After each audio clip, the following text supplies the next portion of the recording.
Hello friends, চলে এলাম আবারও একটি মিনি ব্লগ নিয়ে।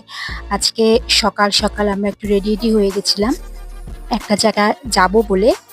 তো তোমরা দেখতে থাকো আমরা কোথায় যাচ্ছি। তো একটা স্পেশাল জায়গায় যাব বলে একটু শাড়ি টাড়ি পরেছি সেজেগুজে। আর মাম্মা তো খুব খুশি। আর ভিডিওটা হচ্ছে কি অনেক দিন আগের, মানে মাম্মার যখন সামার ভ্যাকেশন ছিল তখনের। তো তখন দেওয়া হয়নি, তো এখন দিচ্ছি ভিডিওটা। তো শিলচর থেকে প্রায় ১-১.৫ ঘন্টা মতো লাগে যেখানে আমরা যাচ্ছি। তো বেশ ভালো লাগছে। আর সেদিনে ওয়েদারটাও এত ভালো ছিল, ঠান্ডা ঠান্ডা বাতাস, বেশ ভালো লাগছিল। কারণ আমরা ইকো ভ্যানে গেছিলাম, একদম পিছনে বসেছি। আমি আর মাম্মা পিছনে বসেছি অনেকটা স্পেস নিয়ে। আর মাম্মা তো ব্যাগ ভর্তি চকলেট, আচার অনেক কিছু নিয়েছে। তো সেটা একটা আলাদাই মজা খেয়ে খেয়ে যাওয়ার।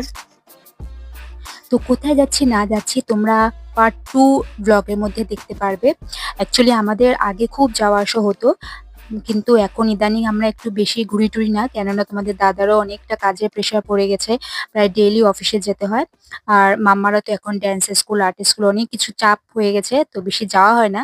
সেজন্য অনেকদিন পরে গেছিলাম বলে আমাদের সবারই মনে একটু খুশি খুশি। তো যাই হোক, ভিডিওটা আজকে এই পর্যন্ত থাক। নেক্সট ভিডিওতে দেখবে আমরা কোথায় গেছিলাম। তো ভালো লাগলে প্লিজ একটু সাবস্ক্রাইব করে দিও। টাটা।